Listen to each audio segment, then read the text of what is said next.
Apex Legends just cooked with the brand new mid-season update, including things like the hoverboard survival item coming to the game, buffs to Octane, Crpto, and Newcastle, plus tons of other changes that you do not want to miss. So let's dive right in and get into it. So the brand new Winter Wipeout event launches on January 6th, and there are tons of updates and changes coming to the game. For starters, let's talk about this hoverboard. So only within Wildcard will be the brand new survival item known as a hoverboard. With this, you can carve across cover, wall ride out of danger, and throw down tricks midair for sweet Evo rewards. So now every player is going to start the match with a hoverboard in their survival item slot, and you can keep it through every respawn, adding mobility to every fight. Now the hoverboard does include a bunch of abilities, including aerial tricks for Evo rewards, wall riding, and even a ramming attack. So this is everything that the shiny new hoverboard can do. First off, you can double jump, which is pretty self-explanatory. Next, you can wall ride and perform wall ride tricks. You can do a high fall, which is where you hit the ground from a massive drop and gain even more speed. You can do a zipline jump, which is where you mount a zipline while on the hoverboard to move even quicker, and then jump off any zipline to get a boost of speed in any direction. There are also Evo combos where the more tricks you perform, the higher your Evo reward is. You can damage enemies with ramming speed, and also you can deal heavy damage to enemies riding a hoverboard of their own, and it will kick them off of it. And then you can perform slides to preserve even more momentum and take sharper turns. Hoverboards are kind of the randomest thing that Apex has ever added into Wildcard, but we know that this mode is something that Apex is using to test out new features for the game, so I'm here for it and excited to try out the hoverboards. Now also in Wildcard, there are 3 new wild cards that you can use. The first one is Brain Freeze. This is where headshots do additional damage and greatly slow opponents.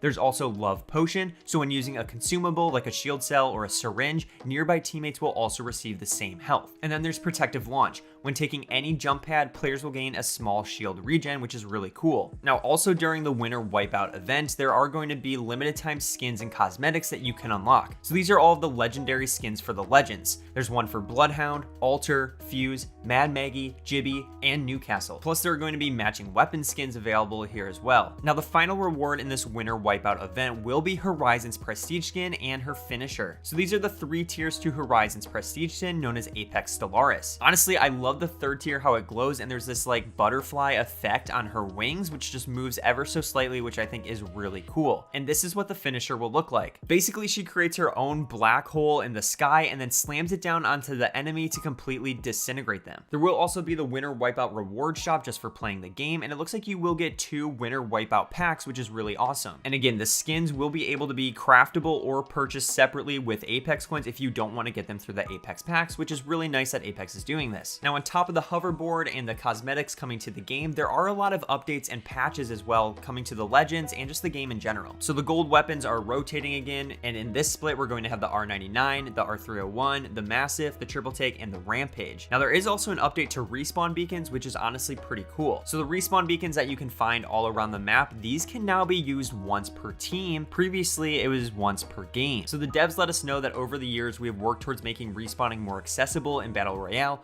We feel like this change will address a major pain point that has been felt in the respawning loop. Why is the closest respawn beacon on the other side of the map? Now, mobile respawn beacons will remain unchanged where they can be only single use, but this means that any team can use any of the respawn beacons found around the map and they won't disappear. So that's a pretty big change in my opinion. Now, also changing is the extended supply bins and the weapon supply bins. Basically, they've just gone ahead and reduced the spawn rate of extended and weapon supply bins around the map. And now let's dive into the legend changes, including ones for Octane, Crpto, and Newcastle. And for all you Octane mains out there, I think you are really going to like these changes. His passive, which is Swift Men, will now heal more the less HP that you have. So the Swift Men base healing has increased from 1.5 HP per second to 3 HP per second, and the Swift Men max healing can now heal for 9 HP per second. This is pretty crazy. So again, the less health that you have, the quicker that you will heal through his passive, which is just so cool. So next up is Octane's tactical, and it's a brand new feature called Stim Surge. So if Octane uses his tactical again while the stim is already active, he uses a new mixture which grants him fortified, it triggers Swift Men,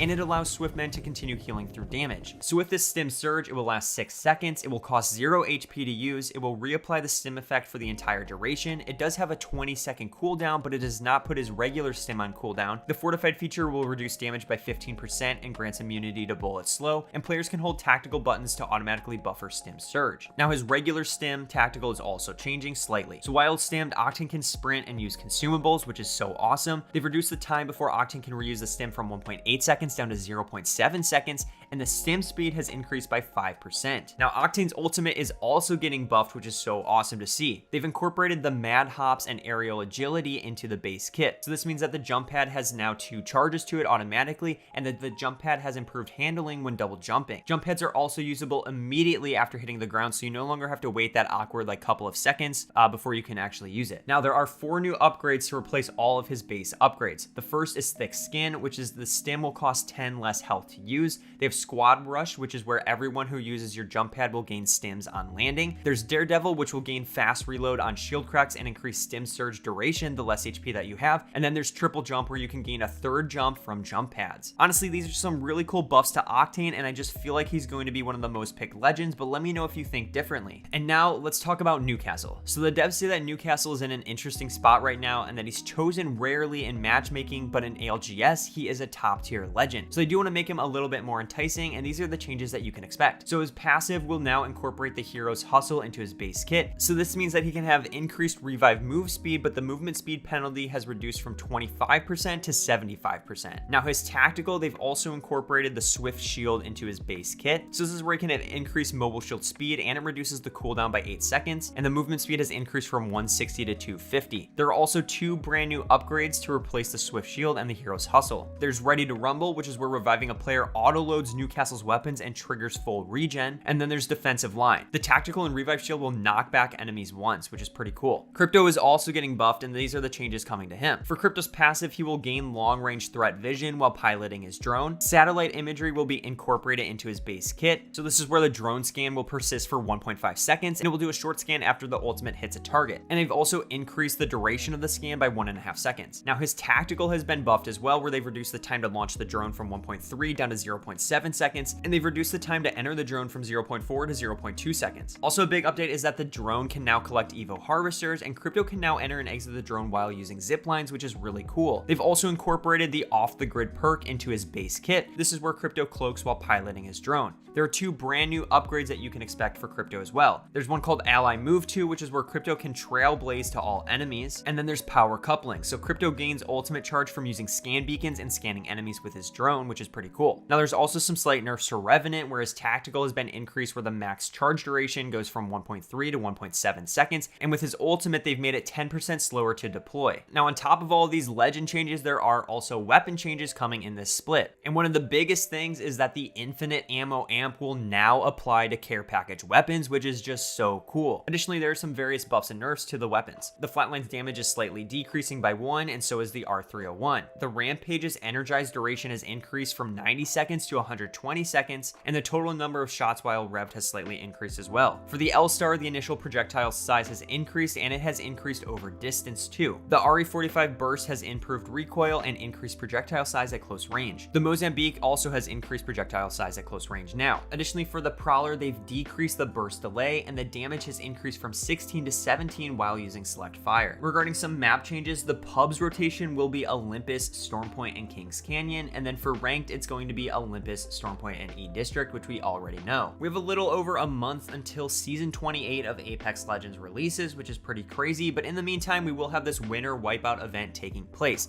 Again, there's the whole hoverboard update, the legend changes, the skins, Horizon's prestige skin, and the weapon updates. Personally, I'm pretty excited to test this out, but let me know what you think in the comments below, and thanks so much for sticking around to the end of the video, and I will catch you guys on the next one.